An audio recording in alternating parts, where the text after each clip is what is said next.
नमस्कार, मैं हूं आशीष चित्रांशी और आप देख रहे हैं the news launcher. Hot topic with Hemant Atri. ले आइए स्क्रीन पर हेमंत जी को।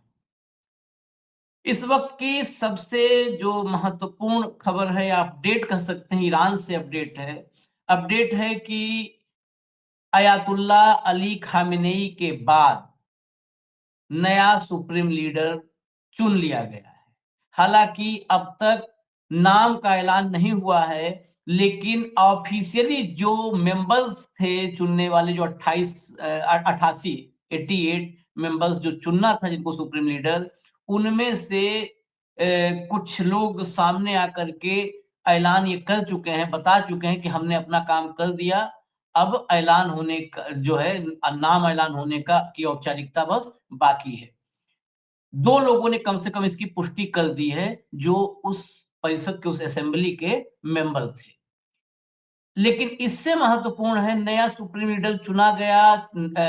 नए सुप्रीम लीडर का नाम सामने आते ही इजराइल और ट्रंप का फिर वो निशाना होगा, इसमें भी 2 राय नहीं है। पहले से इजराइल कह रहा है कि जिसे सुप्रीम लीडर बनाएंगे हम उसको एलिमिनेट कर देंगे। इजराइल के सामने संकट है कि वो सुप्रीम लीडर तो एलिमिनेट कर देंगे, कर सकते हैं, उनके पास खुफिया एजेंसियां हैं, हथियार हैं, खामनेई को मार दिया, हो सकता है 1-2 को और मार दें सुप्रीम लीडर को। लेकिन इजराइल की स्थिति जो होती जा रही है, अब वो बहुत चिंताजनक है और उसकी आंच भारत तक आ रही है।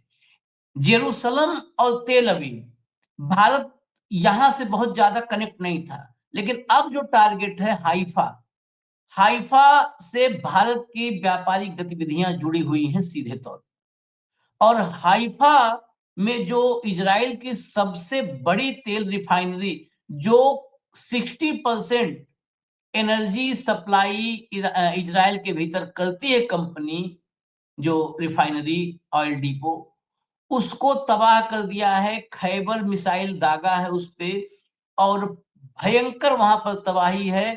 मतलब जो वहां के की रिपोर्टिंग कुछ आ रही है, हालांकि सब कुछ तो मिलिट्री सेंसरशिप है, लेकिन जो भी क्षण की खबरें आप आ रही हैं और जो कुछ फुटेज आए हैं, आप मानिए कि वो शमशान में तब्दील कर दिया है, उस रिफाइनरी को पूरा भस्म हो गया, स्वाहा।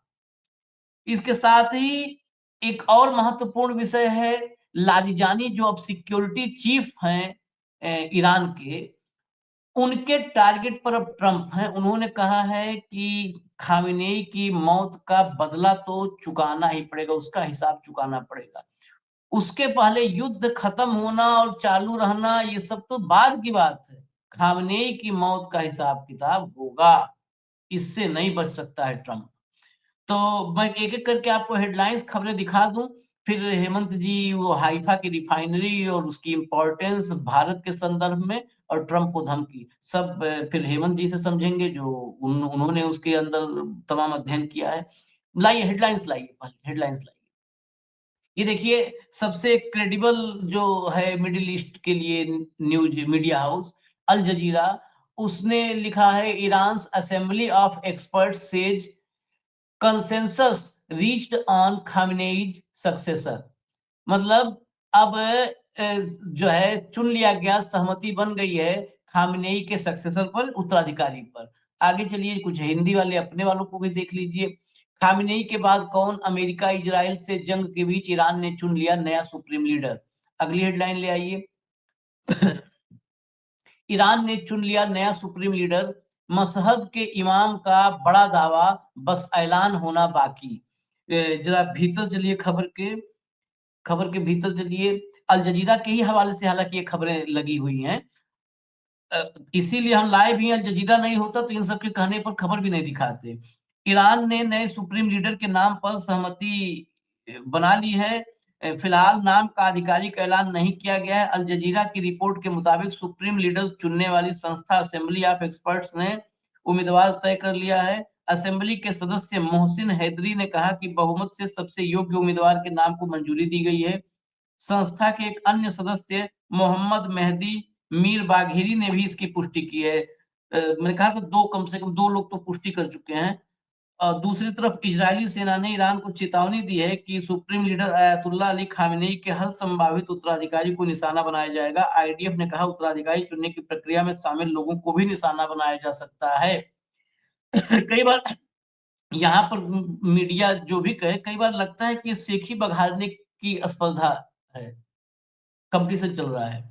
हम इनको खत्म कर देंगे, तुम अपना घर देखो, तुम्हारे घर की स्थिति खोल दो ना। ईरान को क्यों, इजराइल को क्यों सेंसरशिप लगा रखा है, मिलिट्री सेंसरशिप? दुनिया देख ले कि तुम्हारे जो है इजराइल को दुनिया में तकनीकी रूप से सबसे जो है संपन्न, तकनीकी संपन्न छोटा सा एक मुल्क, उसको खंडहर में तब्दील करवा दिया है। उसकी सच्चाई, उस खंडहर को पूरी दुनिया के सामने लाओ ना। भारत में मोदी जी इतने अच्छे मित्र हैं, एएसआई संरक्षित करवा दो। यहाँ पे एएसआई संरक्षित बहुत सारी धरोहरें हैं भारत में। इजराइल को भी अब एएसआई संरक्षित करवा देना चाहिए। मोदी जी को इसी में ऐलान कर देना चाहिए कि मैं अपने माय डियर फ्रेंड नेतन्याहू के लिए एएसआई भेज रहा हूँ टीम। खैर, आगे बढ़ते हैं, लेकिन नहीं, पहले एक एक सवाल तो इस पे ले लें। सुप्रीम लीडर का चयन बहुत महत्वपूर्ण मसला है। इसके बाद हम आएंगे जो है लालजानी का टारगेट ट्रम्प, और फिर आएंगे जो ईरान ने इजराइल की रिफाइनरी को शमशान में बदला है, उस पर आएंगे। लेकिन हेमंत भाई, सुप्रीम लीडर का चयन और फिर उसको भी एलिमिनेट करने की धमकी, क्या इस बार सुप्रीम लीडर के चयन के बाद भी, मुझे कई बार लगता है कि शायद नाम के ऐलान में थोड़ा एहतियात बरते ईरान, और इसीलिए नाम का ऐलान भी नहीं कर रहे हैं कि उन्होंने चुन लिया है। इंटरनली उनको पता हो गया है उनका सुप्रीम लीडर कौन है। जरूरी भी नहीं है कि इस वक्त में नेतन्याहू और ट्रंप को बताया जाए। हाँ? आशीष भाई नमस्कार, आपको सारे दर्शक साथियों को भी। देखिए, ये सारे का सारा जो कुछ आप घटनाक्रम देख रहे हैं, ये टेक्टिकल वारफेयर का हिस्सा है। कूट जो होता है ना, इसको एक खास अंदाज के अंदर एक लड़ाई जो आप सामने देखते हैं, एक लड़ाई जो पर्दे के पीछे लड़ी जाती है, जिसको दिमागी लड़ाई कहते हैं, मनोवैज्ञानिक वारफेयर जिसको आप कहते हैं। तो आपने नेता चुन लिया, इसके दो पहलू हैं कि ईरान के अंदर सब कुछ बिजनेस एज यूजुअल चल रहा है, इस लड़ाई का उनकी डिसीजन मेकिंग पर कोई असर नहीं पड़ रहा है। एक बहुत बड़ा मैसेज देने की बात ये होती है। तो उसी के तहत आज दूसरी बात यह है कि खामनेई साहब का अभी तक सुपुर्दे खाक नहीं किया गया है। जब तक उनका अंतिम संस्कार नहीं किया जाएगा, तब तक नए नेता का उस तरीके से ऐलान बनता भी नहीं है, जो वहां की ट्रेडिशनल्स और रिचुअल्स जिस तरीके के। और जो जानकारी आ रही है, ऑफिशियली कुछ नहीं कहा गया है, लेकिन चूंकि उन्होंने अपने जीवन काल के अंदर ही अपने बेटे को ग्रूम करना शुरू कर दिया था, मोस्तफा खामनेई को, उसी को बनाए जाने के 99.9% चांसेस है। क्योंकि अब खामनेई साहब एक शहीद है, मुल्क के शहीद है, कौम के शहीद है। तो उनकी कोई भी इच्छा, उनका कोई भी उस समय का जो भी डिसीजन था, उस पर ये असेंबली ऑफ एक्सपर्ट्स जो है, कमेटी ऑफ एक्सपर्ट्स, इसका फूल चढ़ाना लाजमी है। क्योंकि आज की तारीख में खामनेई की जो जीवन के अंदर, जीवन काल के अंदर जो लोगों के बीच एक्सेप्टेबिलिटी थी, वो पूरे शिया समुदाय में मतलब शहीद होने के बाद कहीं ज्यादा है। तो उनकी इच्छा को वायलेट करने का कोई मतलब नहीं बनता। एक तरफ ये करके ईरान ने ये साबित कर दिया इनके सामने, जो ये श्रीमान इजराइल वाले और जो अमेरिका वाले हैं, कि हमें जो कुछ हो रहा है हमें पता है, लेकिन हमारे यहाँ जो काम होने हैं वो हो रहे हैं। तुम्हारी इन चीजों से हमारी डिसीजन मेकिंग प्रभावित नहीं हो रही है। एक बात 28 को आशीष भाई खामनेई साहब का जिस तरीके से उन्होंने टारगेट किया था, सारी टॉप लीडरशिप चली गई थी। उसके बाद आपने कहीं पूरे ईरान के अंदर डिसीजन मेकिंग में कोई डेफिसिट देखा है क्या? सारी की सारी चीजें यूं की यूं चल रही है, इंक्लूडिंग दिस जो नए सुप्रीम लीडर का चुनाव, जिस तरीके से अटैक किया जा रहा है। अच्छा, और कमाल देखिए, खामनेई साहब चले गए, राष्ट्रपति भी जिस तरीके, क्योंकि वहां तो सुप्रीम लीडर ही सुप्रीम लीडर है, राष्ट्रपति के ऊपर होता है। उसके बावजूद जिस तरीके, जिस टेक्टिकल तरीके से, जिस डिप्लोमेटिक तरीके से अमेरिका की हालत उन्होंने जो गत कर दी है, इसराइल की जो दुर्गति कर दी है, बिना टॉप लीडरशिप के, पूरी मिलिट्री लीडरशिप वाइप ऑफ होगी, आपको पता है, पूरी पॉलिटिकल लीडरशिप होगी, पूरी रिलीजियस लीडरशिप वो कर दी। उसके बावजूद भी ईरान कहीं पे दबता हुआ दिखाई नहीं दे रहा आपको। ठीक बात है, वो रिसीविंग एंड पे है, उसके यहाँ भीषण बमबारी हो रही है, सारी चीजें ठीक, लेकिन उसके बावजूद भी जो डिसीजन मेकिंग है, सुप्रीम लीडर के चुनाव से लेकर के, कौन सा अटैक करना है, क्या करना है, चाइना से क्या बात करनी है, रशिया से क्या बात करनी है, पड़ोसियों को क्या कहना है, पड़ोसियों को किस तरह की मैसेजिंग देनी है, कहीं भी आपको ये नहीं लगेगा कि वहां पर कोई लीडरशिप का क्राइसिस है। ये आपने ऑब्जर्व किया होगा अब तक। और ये बहुत ही बड़ी चीज है आशीष भाई, कि देश दुनिया के दो जो सबसे वाहियात किस्म के लोग हैं, जो सबसे रक्त पिपासु लोग हैं, चाहे ट्रंप पहुंचे ये श्रीमान नेतन्याहू, उनके अटैक के बावजूद, उनकी इतनी सैन्य शक्ति के बावजूद, जिस तरीके के वो अटैक कर रहे हैं, उसके बावजूद भी ईरान का ना दबना, ये बहुत बहुत बड़ी बात कह रहा है, बहुत बड़ी बात कह रहा है। ये कोई छोटी बात नहीं है। और ये जो नए सुप्रीम लीडर का चुनाव है ना, इसको उसी कड़ी का एक हिस्सा मानिए आप, उससे ज्यादा नहीं।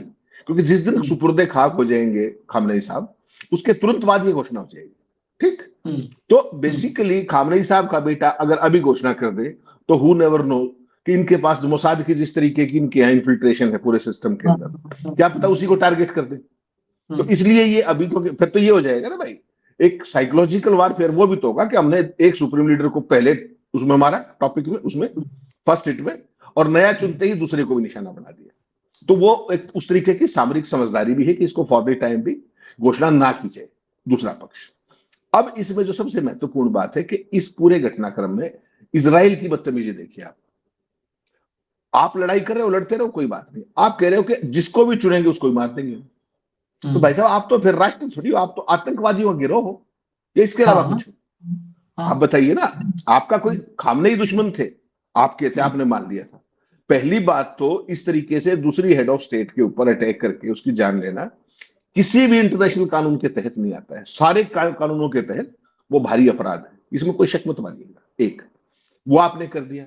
अब कह रहे हैं कि जिसको नया चुनोगे उसको भी हम टारगेट करके मार देंगे। तो नेतन्याहू इजराइल का प्रधानमंत्री है, दुनिया का आतंकवादी है? एक तो ये भी देखिए, समझनी पड़ेगी। दूसरी चीज जो श्रीमान ट्रंप कह रहा है वहां एयरफोर्स वन में, ऊपर भी, नीचे भी, हवा में भी, कि जब तक मुझसे नहीं पूछेंगे, जब से सुप्रीम लीडर के चयन में मेरी बात नहीं होगी, तब तक मैं उसको मान्यता नहीं दूंगा। भाई साहब आपकी मान्यता मांग कौन रहा है? ईरान में कोई आपकी शक्ल देख के राजी है? इन दोनों आदमियों को अगर ईरान में अगर कोई देख ले तो इनकी क्या गत बने, वो कल्पना कर सकते हैं आप। और एक कह रहा है मैं मार दूंगा नहीं को भी, और दूसरा कह रहा है कि मैं मान्यता नहीं दूंगा। तुम्हारी मान्यता मांगी किसने? सारी सैंक्शंस तुमने लगा रखी है। ईरान का जितना तुम बुरा कर सकते थे उससे ज्यादा तुम कर चुके हो। तो ये बेसिकली एक खास तरह का वारफेयर यूज कर रहे हैं, लोगों को डराने धमकाने और वर्ल्ड कम्युनिटी को एक मैसेज देने के लिए। जिस तरीके से चाइना और अपने क्या नाम है रशिया खुल करके सपोर्ट कर रहे हैं डिप्लोमेटिकली, उसके मिलिट्रीली तो कर ही रहे हैं। अब तो इस बात में कोई शक ही नहीं रहा ना कि जो सटीक निशाने लगा रहा है ईरान, वो रशिया की मदद के बिना संभव नहीं। अब तो क्लियर हो गया बिल्कुल। वहां के रक्षा मंत्री तक ने भी हाँ भर लिया आज तो एयरफोर्स वन में कि ये हो रहा है। उसके बाद जो स्थिति है, चाइना जिस तरीके की मदद कर रहा है, जिस तरीके से इन्होंने चाइना पर आज अटैक, उस पर ईरान पे अटैक किया आज कितने बुरे तरीके से, तेल डिपो और वो, आप सोचिए पूरी दुनिया की एनर्जी मार्केट में आग लगाने का काम कर रहा है ट्रंप। जितने बड़े पैमाने पर अटैक हुए हैं, और जो फिर ईरान ने किया, ईरान ने जो इनको प्रसाद दिया, वो आपने जैसे शुरू में जिक्र किया कि इनकी जो सबसे बड़ी हाइफा रिफाइनरी जो हमारे इंडिया की अडानी वाली है, उसके साथ में ही जो बजान ग्रुप रिफाइनरी है, उसके ऊपर सुबह सुबह हमला ठोक दिया, और मिसाइल वही हाइपरसोनिक वाली। इसके अंदर 60% तक जो ईरान के अंदर जो अपने इसराइल के अंदर जो जाता है शुद्ध तेल, रिफाइंड तेल, 50 से 60% सप्लाई अकेली से इसकी है। आप इसराइल की हालत देखिए। आप जो कह रहे थे ना कि पिक्चर्स बाहर नहीं आने दे रहे, कैसे पिक्चर बाहर आने दे, आप बताइए। इसराइलियों का प्रिय भोजन आपको पता है क्या है? फ्रेश गोश्त खाने के बड़े वो है ना, तो फ्रेश गोश्त। ऐसे हालत में जब सारे के सारे एयर रूट्स बंद है, सब कुछ बंद है, हवाई अड्डे बंद है, कहां से आएगा वो? खाने के लिए उनके पास नहीं। फ्यूल का क्राइसिस अब हो जाएगा, घर से बाहर निकलते हैं सायरन बजने लग जाते हैं। आयरन डोम का पता ही नहीं कहा गया। जो आपकी पेट्रियट और थार्ड थी, उनका आपने देख लिया कि जिस तरीके से स्टॉक पाइल कम होता जा रहा है, तो उसमें भी अब उनका प्रयोग भी लिमिट कर रहे हैं। तो ईरान ने इनको इन्हीं के चक्कर में फंसा दिया है। ये ठीक बात है कि ईरान के अंदर जो नुकसान हुआ आशीष भाई, वो इन इसराइल की तुलना में बहुत ज्यादा है, बहुत ज्यादा है। और वो स्वाभाविक है भाई साहब, उसमें कोई ऐसी बात नहीं है। जब आप इतने बड़े दुनिया के दादाओं से लड़ रहे हो, तो ये तो ईरान को भी पता है, दुनिया को भी पता है। कोई आदमी कई बार ये कहते हैं कि आप जबरदस्ती ईरान का वो कर रहे हो। हमने ये कभी नहीं कहा। एक बात बड़ी गंभीर और बड़ी जिम्मेदारी के साथ एक बात आज चैनल पे कहना चाह रहा हूं, हमने ये कभी नहीं कहा कि ईरान ये लड़ाई जीत जाएगा। लेकिन एक बात आपको आज और कह के जा रहा हूं, अमेरिका और इजराइल ये लड़ाई कभी नहीं जीत पाएंगे। ईरान नहीं जीतेगा, ये सच बात है, लेकिन ईरान हारेगा भी नहीं। ईरान हारने का मतलब क्या होता है कि आपने सरेंडर कर दिया। वो स्थिति कभी नहीं होगी, कभी भी नहीं होगी। और ये दोनों अपनी मिलिट्री जीत घोषित करके दिखा दे, करें, कभी नहीं कर पाएंगे। क्यों? क्योंकि ना तो उन्होंने अपनी सॉवरेनिटी गंवाई, संप्रभुता नहीं गंवाई उन्होंने, ना उनकी फौजों ने सरेंडर किया। आपने एयरफोर्स खत्म कर दी, एयर डिफेंस खत्म कर दी, नेवी खत्म कर दी, उनका सारा इंफ्रास्ट्रक्चर खत्म कर दिया, उनकी तेल के रिफाइनरीज खत्म कर दी, डिपो फूक दिया, सब कुछ कर दिया। सरेंडर वो फिर भी नहीं करेंगे। फिर आप जीतेंगे कैसे? आप करने क्या गए थे? आज आपको पता है न्यूयॉर्क में कितने लोग सड़कों पर? ट्रंप के जो नए कारनामे आए हैं। मुझे लगता है कि वो तो जीतेंगे कि नहीं पता नहीं मुझे, कहीं इस पूरे खेल में ट्रंप ना निपट जाए आशीष भाई, मुझे ट्रम्प उसकी संभावना ट्रम्प ज्यादा दिखती के लिए स्थिति बहुत खराब हो चली है। आज वहां ताबूत पहुंचे हैं। खैर, मैं जरा आगे बढ़ूं, अगली खबर पर आऊं, वो सब हम अलग दिखाएंगे। न्यूयॉर्क की स्थिति, न्यूयॉर्क छोड़िए, इजराइल की भी क्या स्थिति है। अगली खबर लाइए, खबर ली। खामेनेई की हत्या का बदला लेंगे, सुप्रीम लीडर के सलाहकार की धमकी से भड़के ट्रंप, दिया ये जवाब। चलिए, ये सलाहकार वही लालजानी की बात हुई, अली लालजानी। खामनेई की हत्या की कीमत चुकानी होगी, करीबी ने दी ट्रंप को धमकी। क्या बोले यूएस राष्ट्रपति? क्या बोले मैं पहले बता दूं, क्योंकि यहाँ पर हमारे यहाँ हेडलाइन में जरूर नीचे क्या बोले राष्ट्रपति और ट्रंप ने पलटवार किया, वो ज्यादा जरूरी है हर चीज में जोड़ना। उस मूर्ख आदमी ने यही बोला है कि मैं जानता ही नहीं कौन लालजानी है। है। यही जवाब है, ठीक है। तो ये जो है बाकायदे ट्वीट करके 2 पोस्ट किया अली लालजानी ने, और कहा है कि हर हाल में इसकी कीमत चुकानी पड़ेगी ट्रंप को, खामनेई की हत्या की। इससे आगे बढ़ते हैं, हम इसको साथ में सवाल लेंगे आगे, जो इजराइल की गति है जरा उस पर चलते हैं। भैया लाइए, आगे चलिए, दिखाइए। तेल गैस के बाद, हाँ ये भी बड़ा महत्वपूर्ण है। ये एक पॉइंट था जिसको हमने अभी तक चर्चा में नहीं लिया था, पहले इसको देखिए फिर इजराइल चलेंगे। क्योंकि पूरे मिडिल ईस्ट का सबसे महत्वपूर्ण हिस्सा है, दर्शकों को भले इसमें रुचि ना हो, अगर ये युद्ध शुरू हो गया, वाटर वॉर शुरू हो गया, तो ये सारे वॉर को पीछे छोड़ देगा, मिडिल ईस्ट में तबाही आ जाएगी। तेल गैस के बाद अब पानी का वार, बड़े हमले हुए तो प्यास से पस्त हो जाएंगे खाड़ी मुल्क। जरा दिखाइए खबर क्या है, खबर पर चलिए, जरा विजुअल्स भी कुछ हैं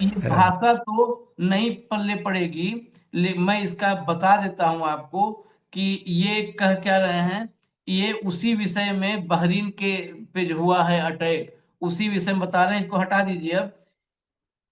बहरीन ने कहा है कि ईरानी ड्रोन हमले में एक बड़े डिसैलिनेशन प्लांट को नुकसान पहुंचा है, जो खाड़ी क्षेत्र में पीने के पानी की आपूर्ति के लिए बेहद अहम इंफ्रा है। खाड़ी देशों की पानी की जरूरतों का बड़ा हिस्सा ऐसे संयंत्रों पर निर्भर है। कतर लगभग 100% इन्हीं संयंत्रों पर निर्भर है। कुवैत और बहरीन 90%, बहरीन मतलब 90% बहरीन ऐसे ही संयंत्रों से पीने का पानी नसीब होता है। कतर 100%, कुवैत बहरीन 90%, ओमान 86%, मैं एकदम एग्जैक्ट आपको परसेंटेज बता रहा हूँ, 86%, सऊदी अरब 70%। यह हमला उस घटना के बाद हुआ है जब ईरान ने आरोप लगाया था कि अमेरिकी हमले में ईरान के क्वेसम आइलैंड पर एक डिसैलिनेशन प्लांट क्षतिग्रस्त हुआ, जिससे कई गांवों की जलापूर्ति प्रभावित हुई। पहले बहरीन से ही, अच्छा ये भी कहा था कि बहरीन से ही वो अटैक हुआ था वहां के प्लांट पर, ईरान के प्लांट पर, उसके जवाब में उसने तबाह किया। जरा दिखा दीजिए, अगला विजुअल ले आइए, अगला विजुअल ले आइए, अगला विजुअल लाइए, ये देखिए,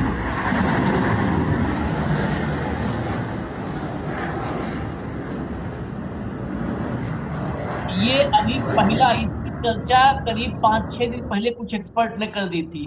चीन के एक प्रोफेसर ने सलाह दे डाली थी, चीन के एक एक्सपर्ट ने सलाह दे दी थी ईरान को कि इन जल संयंत्रों पर अटैक करना शुरू कर दो, अपने आप युद्ध जीत जाओगे। तो जो है वो, हालांकि उसकी भी शुरुआत की अमेरिका ने ही शुरुआत की, और जवाब आया है ईरान की तरफ से। इस पे एक सवाल जरूरी है, फिर हम चलेंगे इजराइल की तबाही पर। हेमंत भाई, ये जो डिसैलिनेशन प्लांट्स हैं ये बड़े महत्वपूर्ण है। मैंने परसेंटेज इसीलिए बताया है कि इससे दर्शक ये समझ पाओगे कि इनकी महत्ता क्या है। 90%, बहरीन में 90% लोग इन्हीं के भरोसे पीने का पानी पाते हैं। कतर में 100% लोग पीने का पानी इसी से, मतलब गला अगर तर हो रहा है तो इन्हीं से तर हो रहा है। ये बेसिकली सब समुद्र के किनारे ये सब देश हैं। तो मैं उसको हिंदी मोटा मोटा एक लाइन बता दूं कि ये जो जल में लवण होता है, उसको हटाने का वो खारा पानी जो होता है, वो खारा पानी को मीठे जल में तब्दील करके पेय जल में तब्दील करने का काम करते हैं ये संयंत्र। ये कितना बड़ा, अगर अगर आगे ईरान ने इन प्लांट्स पर, इन संयंत्रों पर अटैक बढ़ा दिया, तब तो मुझे लगता है तेल तेल के बगैर थोड़ा चल जाएगा, पानी के बगैर कैसे चलेगा? हैं? नहीं आशीष भाई, इसकी शुरुआत भी अमेरिका ने ईरान की। हाँ। ईरान के नॉर्दर्न पार्ट के अंदर जो उनका सबसे बड़ा डिसैलिनेशन प्लांट था, उसके अंदर इन्होंने सबसे पहले अटैक किया, जिसके बाद फिर बाकी जो मिडिल ईस्ट के देश हैं वो ईरान के निशाने पे आए, वहां उन्होंने रेडार और मिसाइलों से जो किया। आप देखिए समुद्र का पानी, आपने बिल्कुल ठीक कहा, चारों तरफ समुद्र है यहाँ पे, और बहुत महंगी टेक्निक है, लेकिन चूंकि ये सारे के सारे ऑयल रिच कंट्री हैं तो वो उसको अफोर्ड कर सकते हैं। समुद्र के पानी में, दर्शकों के लिए बता दूं मैं, समुद्र के पानी में 3.5% नमक होता है, 3.5%, प्लस उसमें दुनिया भर की अशुद्धियां होती है। तो उसको जो है साफ करने के लिए अलग अलग टेक्निक्स हैं दुनिया के अंदर, कहीं रिवर्स ऑस्मोसिस प्रयोग होता है, कहीं कोई और टेक्निक यूज होती है। बेसिकली वो है जो इतना खारा पानी जिसमें इतनी अशुद्धियां हैं, उनको स्वच्छ करके पीने योग्य कैसे बनाया जाए, सुरक्षित कैसे बनाया जाए। आपने बिल्कुल ठीक कहा, आज की तारीख में जो स्थिति ये है कि आप एनर्जी सिक्योरिटी के बिना तो हो सकता है 2 दिन 4 दिन आपका काम चल भी जाए, लेकिन पानी के बिना तो 1 घंटा भी काम नहीं चलेगा। और ये छेड़खानी भी सबसे पहले अमेरिका ने की, जब ईरान के नॉर्दर्न पार्ट के अंदर उनके डिसैलिनेशन प्लांट को जाकर के टारगेट किया। अब ये लड़ाई जो है ना आशीष भाई, ये एक मिलिट्री अटैक ना होकर के ये मानवता के खिलाफ लड़ाई की तरफ जा रहा है। ये देखिएगा आप, ये जो डिसैलिनेशन प्लांट है, जो पानी के शुद्धिकरण आप वो कह सकते हो संयंत्र, यही कह लो आप सामान्य भाषा में, डिसैलिनेशन बहुत बार कंफ्यूज कर जाएंगे लोग। हाँ। जो शुद्धिकरण संयंत्र है, ये कोई ना तो मिसाइल साइट है, ना कोई ये रडार साइट है, ना कोई ये मिलिट्री साइट है। क्या है ये? तो मानवीय मूल्यों के, मानवीय जरूरतों की पूर्ति का एक साधन है। आप मेरे पे अटैक करोगे तो मैं आपको कैसे छोड़ूंगा? जो मैंने आपको बात कही कि आज इजराइल के अंदर खाने के भी लाले हैं, हकीकत ये है, जो इंफ्रास्ट्रक्चर का नाश हुआ है, जो बाकी चीजें हुई हैं, उस चीज को एक बार साइड में रख दीजिए, वहां खाने के भी लाले हैं। वहां के जो रेडार, वो क्या बोलते हैं अपने बंकर्स अंडरग्राउंड, वहां घुसने की जगह नहीं है लोगों के पास। और आज आपने तमाम रिपोर्ट्स देखी होगी कि जो यहूदियों के अलावा जितने भी लोग वहां पर काम करते हैं, जैसे भारतीय मजदूर हैं और दुनिया भर के, किसी को उन बंकरों में घुसने नहीं दे रहे। वो बेचारे जो सीवर के मेन हॉल हैं, उनके अंदर छिप छिप के अपनी जान बचा रहे हैं। ये तो इसराइल का राष्ट्रवाद है, जिसके आप अभी अभी वो करके आए थे, डंका बजा के आए थे। तो आज की तारीख में इस युद्ध को अमानवीय दिशा में लेके जाए, क्योंकि अमेरिका तो डायरेक्ट इसमें है नहीं, अमेरिका तक ना ईरान की मार है, तो इसराइल उसको उस लेवल पे ले, क्योंकि अमेरिका वही कर रहा है जो ईरान उसको करने के लिए कह रहा है। ये लड़ाई अमेरिका की तो है नहीं ना, ये लड़ाई तो नेतन्याहू की है। तो वो जैसे चाह रहा है वैसे वो ट्रंप के साथ खेल रहा है, वैसे वो अमेरिका की सेना के साथ खेल रहा है, और उसको और कुछ नहीं चाहिए, उसको केवल सत्ता में कायम रहना है। वो ये दिखाना चाह रहा है नेतन्याहू कि देखो मैं ईरान के जहां चाहूं वहां पर जाके हिट कर सकता हूं। हिट तो कर लोगे बाबूजी, लेकिन जो आपके साथ बढ़ रही है उसका क्या होगा? आज आपको पता है इसराइल के अंदर भी विरोध प्रदर्शन शुरू हो गए, जिन परिस्थितियों में लोग रह रहे हैं। न्यूयॉर्क के अंदर तो पूछो ही ना आज जो स्थिति है। ट्रंप आज की तारीख में शीश भाई मुंह दिखाने के लायक नहीं है देश में। जो लेटेस्ट फाइल उसकी आई है ना, और वो 13 साल की बच्ची वाला जो सारे डिटेल्स, और वो जो पाम बॉन्डी उसकी जो वो अपने क्या बोलते हैं उसको, अटॉर्नी जनरल जो है, इसी हफ्ते उसकी कांग्रेस के सामने फिर पेशी है। याद रखिएगा मेरी बात को। इसलिए मैं आपको बार बार कह रहा हूं कि ये लड़ाई वड़ाई तो चलती रही, कहीं ट्रंप उससे पहले ही ना निपट जाए। जो परिस्थितियां बढ़ रही है वहां तो पाम बॉन्डी को कोई छोड़ेगा थोड़ी, कोई भी होगी, तुम उसमें अटॉर्नी जनरल होगी तो क्या ही फर्क पड़ता है। जितनी झूठ बोल करके उसने अब तक ट्रंप को बचाने की कोशिश की है, तो यूएस कांग्रेस ने उसकी सारी कॉग्निजेंस ले ली है। उसी डेस्परेशन में मुझे लगता है कि नेतन्याहू बड़ा शातिर आदमी है, और अमेरिकन इस्टेब्लिशमेंट जो राष्ट्रपति की है, ट्रंप की ओवरऑल इस्टेब्लिशमेंट, उसके अंदर आपको पता है यहूदियों का बहुत अंदर तक खेल है। उनके पास एक एक जानकारी ट्रंप से पहले होती है, ट्रंप से पहले ट्रंप की जानकारी उनको होती है। यूएस कांग्रेस में क्या हो रहा है उनको होती है। उसको कहीं ना कहीं ये लग रहा है नेतन्याहू को, कहीं ट्रंप निपट ना जाए उससे पहले। वो आदमी जल्दी में है, उसको पता है कि ये ईरान वाले तो कितने ही दिन लड़ लेंगे, इनको तो पास खोने के लिए कुछ है ही। आज उन्होंने अपने यहाँ जो तेल का भी कोटा था, जब इन्होंने तेल डिपो जला दिए उनके और कर दिए, तो ईरान ने तेल का भी जो कोटा है वो 30 लीटर से घटा करके 20 कर दिया है 2-3 दिन के लिए, जब तक स्थिति नियंत्रण में नहीं आती। लेकिन इनका क्या होगा इजरायलियों का?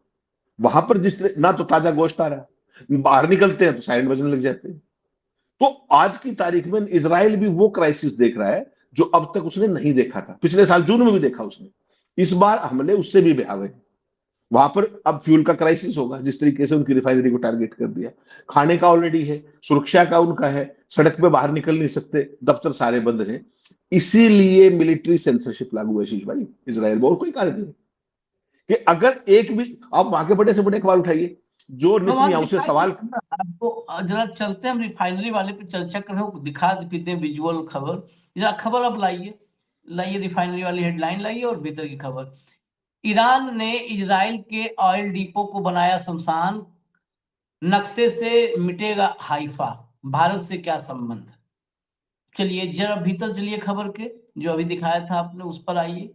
इसकी इंपॉर्टेंस इससे समझिए, खाली इतने से इंपॉर्टेंस समझ में आ जाएगी जो आज का अटैक है कितना इसका असर हो सकता है।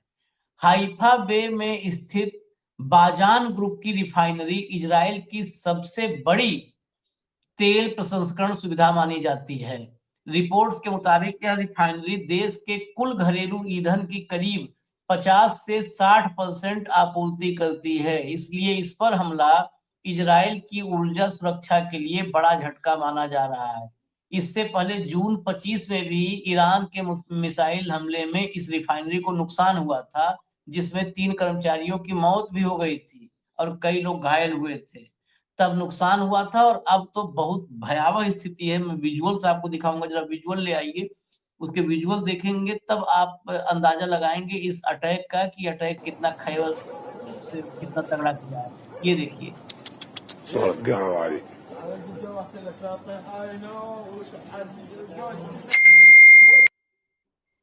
देखिए अगला विजुअल, अगला इसका और भी विजुअल होगा, मुझे लगता है 1-2 विजुअल और होंगे।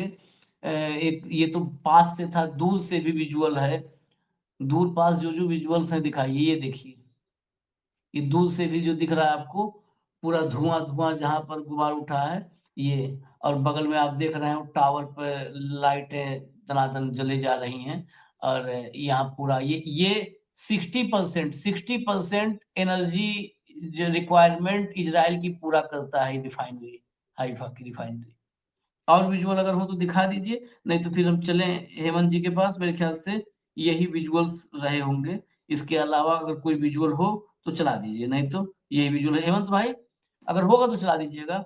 ये रिफाइनरी, और बड़ी बात यह है हाइफा से पिछली बार भी, जब पिछली बार जो पिछले साल वाला मामला था उसमें भी हाइफा को टारगेट किया था। इस बार तो यरूशलेम और तेल अवीव को ज्यादा टारगेट किया, पिछली बार हाइफा को ही मार रहे थे ज्यादा। तब भी हमने कई चर्चाएं की थी, हम आप चर्चा किए थे कि हाइफा में इंडियन इंटरेस्ट बहुत जुड़ा हुआ है। ये अब हाइफा पे अगर ये तबाही आ रही है और सबसे बड़ी ऑयल रिफाइनरी उसकी तबाह हो रही है, तो ये तो भारत के लिए भी झटका हुआ हेमंत भाई। नहीं, अभी तक आशीष भाई जो अडानी का जो निवेश है वो सुरक्षित है वहां पर, और उसका एक सबसे बड़ा कारण आप मानिए क्या है?